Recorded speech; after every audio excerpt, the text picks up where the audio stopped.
Today I'm going to be doing a bit of a different style video, but still a why I drive with Trevor right here and his black F40. Now, because of a building project going on, we can't move the car out of the garage, but we're still going to try our best to go through Trevor's car, not just the F40, but also we got the Porsche above it and a truck outside and maybe even the G-Wagon. I think it would be cool to show what else you've got going on today.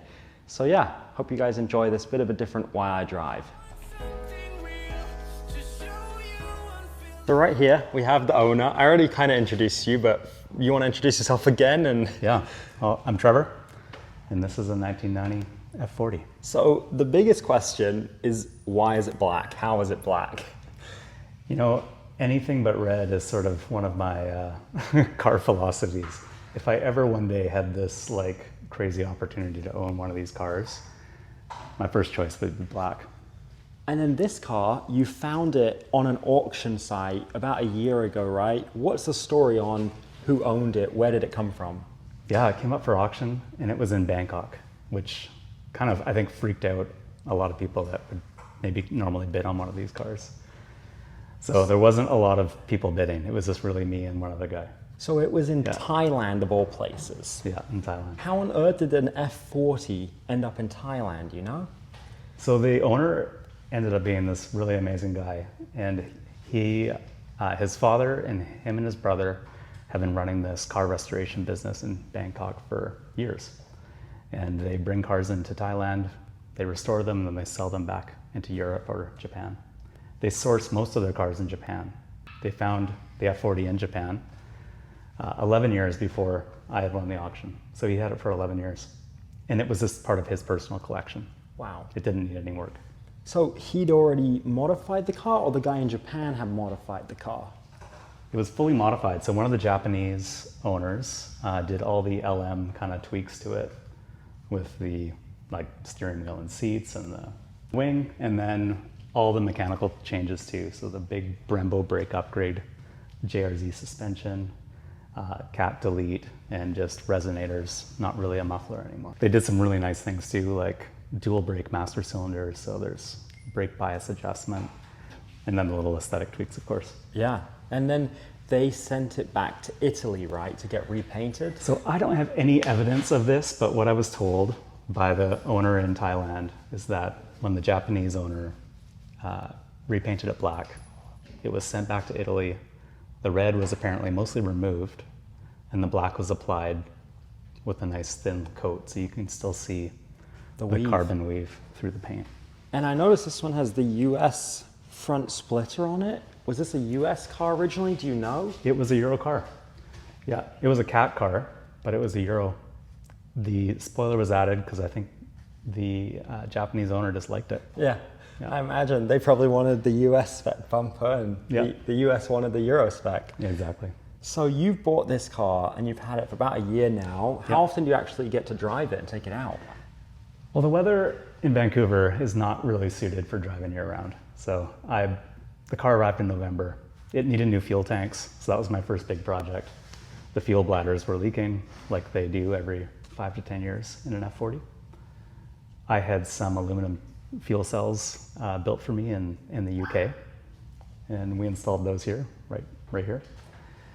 And then the weather got good probably in March, and that's when I started driving it. And I drive it at least once a week. Wow. So you do the work on this car yourself? Yeah, and that's kind of the point of owning cars for me. Like, I just want to learn. I want the opportunity to like get to know them, including mechanically.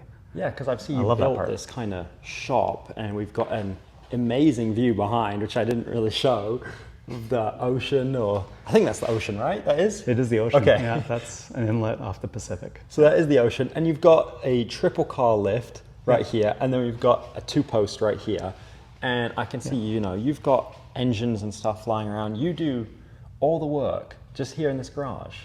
Yeah, and that's the bulk of the fun, especially when the weather's no good for 9 months of the year. Yeah, raining. Yeah, work on cars every night. So speaking of working on cars, this Porsche up here, what is this, a 911R? Is this a 2.7 RS? It doesn't really have a name because it's just a combination of all my favorite eras in one car. It was a 69 912. but now it has a 911 motor, an 83 3-liter. It has turbo flares. It has RSR front fenders. It has a bunch of R details as well. But it's pretty much just built like a track car that's street legal. So what's the story on this car? Did you buy it like this, or did you build it? No, I found a rusty unibody down in Seattle. It was just a roller, and completely dismantled it. Not one part left on the body. Sandblasted the whole thing, restored every part. Sourced a lot of different parts to, bigger brakes and a different motor, obviously. The 915 transmission.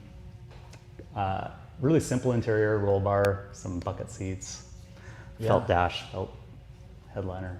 And I love that you've got rock chips all over it, because I'm assuming you repainted this car when you first finished it. It was perfect, yeah. But it gets driven a lot. It's been down to LA twice. Wow. Which is a long drive from here. And then the back here, I see you've got 2 exhaust pipes, but then what is this thing right here sticking out the back? Yeah, so you throw some caps on here, you take this cap off and you're in city mode. It forces the air through the muffler. And then you put this cap on, take these ones off, and the air comes straight out, which is straight pipes. So it's kind of like a muffler system. Yeah, it's for the guy who wants to daily drive the car and track it on the weekends. Wow. Yeah. And so do you take these cars on the racetrack? I have not yet. This, I got to do some parade laps at Laguna Seca, which was fun, but that's not actual racing. Yeah. But I think I'll get there once, maybe post day job, I'll have time to spend more time at a track. That would be awesome. Yeah. This thing is so sick and black. I mean, do you know how many F40s are currently black in the world? Because they never sold them black. No, they were all red. Yeah. I don't know the number. I know there's a few.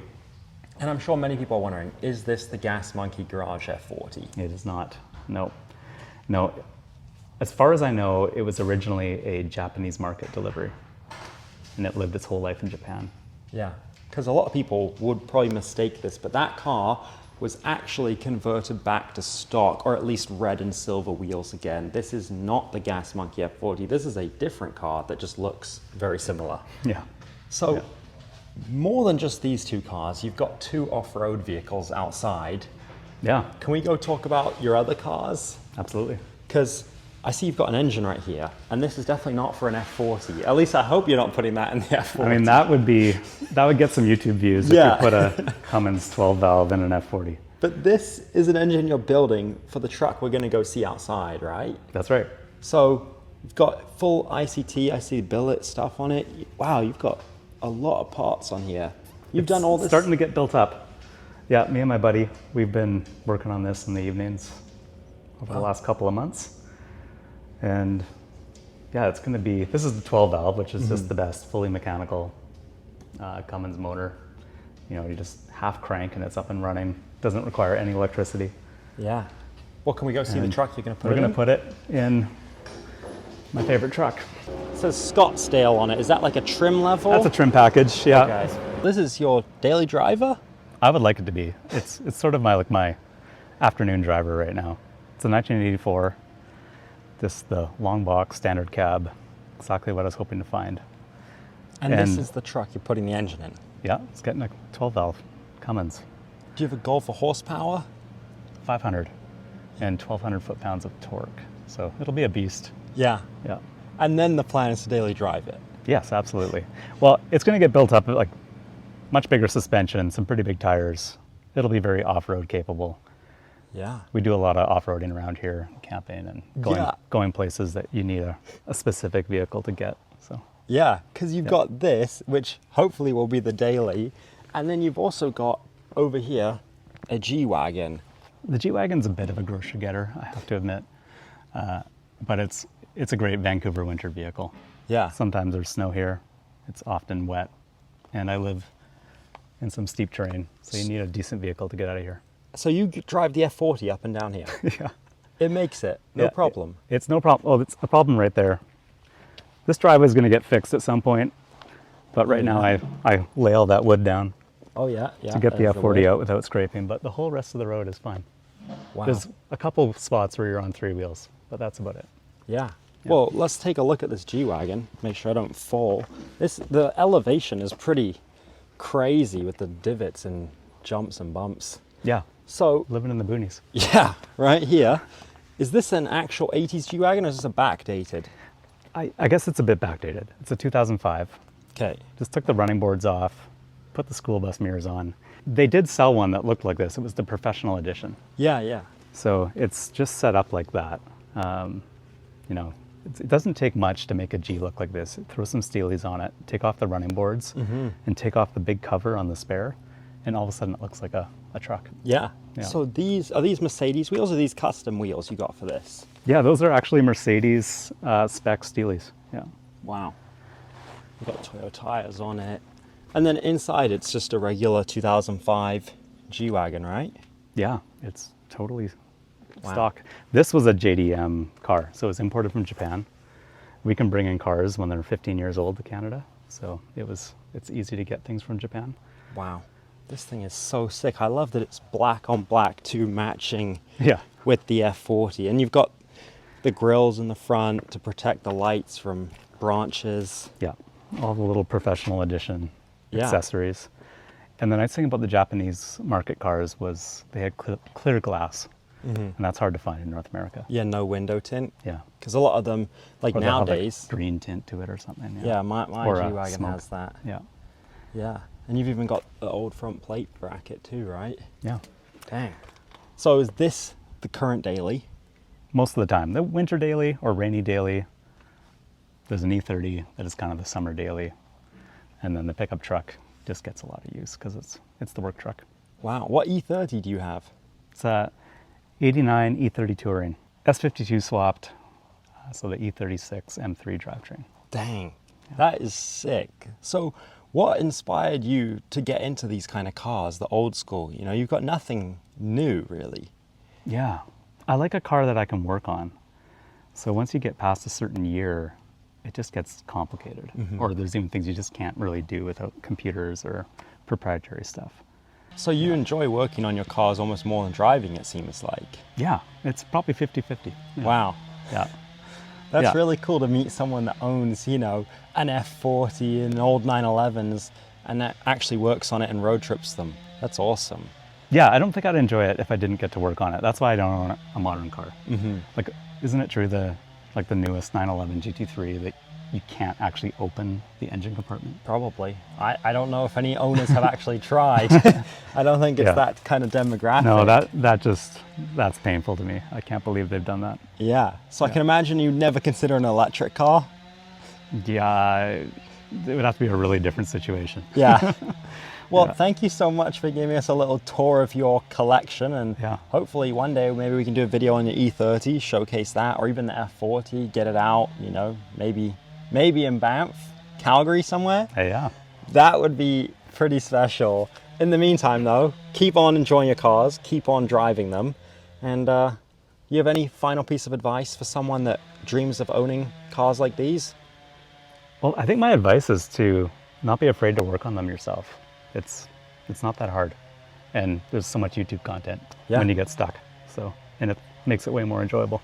Even on an F40, there's YouTube tutorials? Okay, there's been no helpful content on the F40. That is Yet. true. Yeah. I guess you could make it. Yeah, You could be the one. Yeah. Here's how to work on your F40. Yeah. Well, thanks so much. I appreciate you being willing to show us your collection.